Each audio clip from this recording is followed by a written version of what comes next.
Gang tattoos, coded language, and secret hand signs were all discussed at a pretrial hearing today in the case of two men accused of killing a Jacksonville toddler.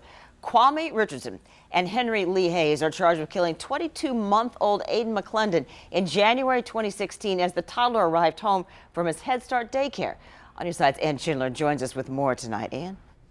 Well, Judy, social media took center stage at a lengthy hearing today to decide just what evidence will be allowed at trial and what access will be given to media and family members. Today we heard testimony from two central people in this case, including a state witness, a former member of both of the two gangs at issue, whose rivalry prosecutors say turned into a citywide bloodbath. By agreeing to testify against his former friends, that witness's situation has become so perilous that prosecutors initially wanted to clear the courtroom during his testimony. Also discussed today, several videos posted to social media that prosecutors say were used to either bait rival gang members or taunt them after drive-bys.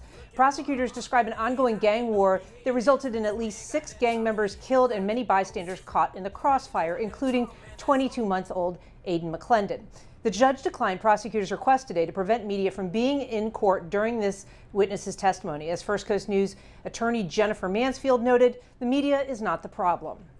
Media are not the people who are making the threats, and the case law provides that court should be as open as possible. So if you do restrict anyone, you should make it as limited as possible, and the media can be there to substitute for the public in general to still know what's going on. Now, even though we won the right to be in court for those, we did agree to blur the man's image. The trial is now slated for July, and the final pretrial hearing is June 25th. Back to you.